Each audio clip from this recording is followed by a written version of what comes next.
Let me tell you how I got into the prophetic. I didn't used to prophesy or do, I could, you know, word of knowledge here and there, but it was not to that extent. One night I was watching the video of William Branham, a man that had been so criticized by the body.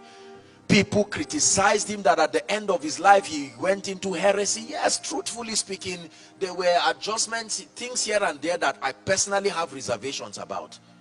You see, the ability to adapt is your proof of honor. You must adapt to people's weaknesses and limitations. Elijah was a temperous man, but Elisha endured it to receive the grace. Waiting for perfect vessels to transfer grace for you, you will never find one. Adaptation is proof of honor. There were many things that were done by the great prophet that I have reservations for. I may not bring them to the ministry, but that's too small a reason to not open up my heart and receive. When I returned back, the dimension of the miraculous that I stepped into surprised me. I said, what is this? It's amazing how easy your life can be when the grace that sponsors that result comes on you. And it is amazing how hard your life can be when the grace that is allocated for the result you seek is not on you. We're wrapping up. I'm praying 2 minutes, 3 minutes, and we're done. But it's important to establish this so that the prayer will be able to find a place in our hearts.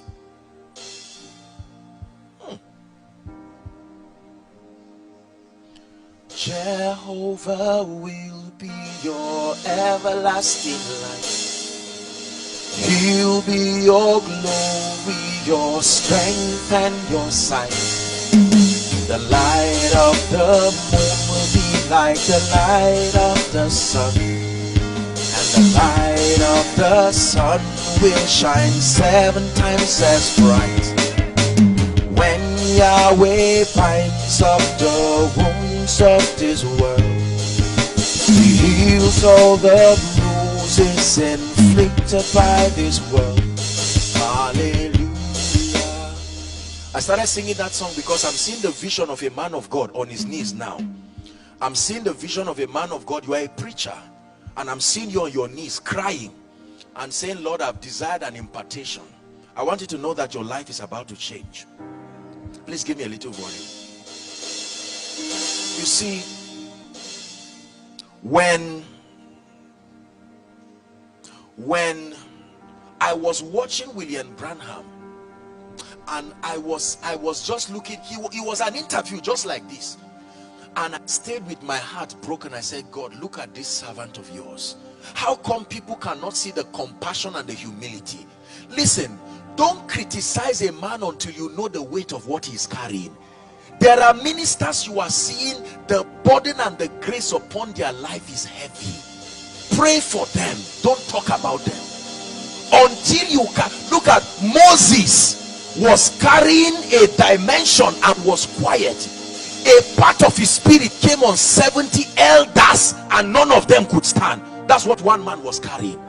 So when you are talking about people, the attacks that come to their life, have the fortitude to discern the burden and the grace that is upon them. When I looked at William Branham, do you know, even the modern day prophetic, there are few people who have come close. It's just that they did not have the opportunity to capture these things. As I was watching him with humility, this is what happened to me. Suddenly, I felt like oil from my head. My eyes were teary, and it started going down my body. Cold sensation, like I was in a fridge. I said, what is happening? It started going down.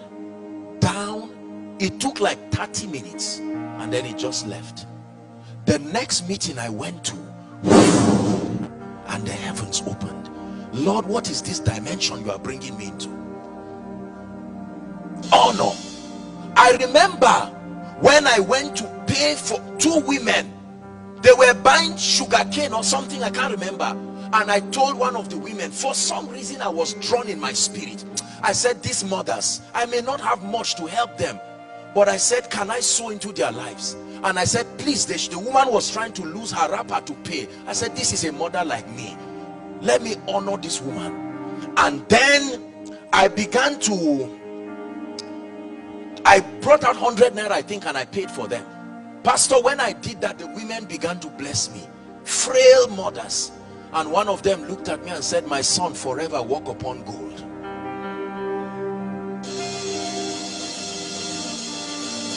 So when I say I'm a product of many anointings, it is true.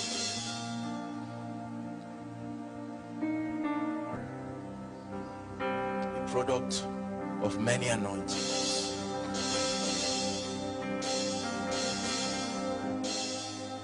I had the opportunity, by the grace of God and the privilege of God's grace, to honor the man that began the first official mentor in my life that I shared with you, that began to train me in the seminary. I had the opportunity a few days ago to search for him and to honor him. And I told him, after many decades, what you have done still stands. And I am grateful to return back. No matter what I've become today, I know you are an old man there, but I want you to know that I am wise enough to return to you to say, God bless you. And he sent a text and began to prophesy. This is how we rise, by discernment.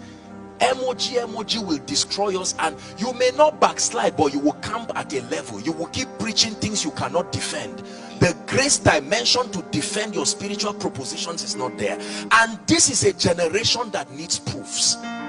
When I came to you, I did not come with the excellency of speech, he says, but in the demonstration of power, that your faith would not rest upon the eloquence, the wisdom, Sophia of men, but upon the power of God. I'm about to pray. I do not stand to one who is the absolute custodian of the grace of God in the body.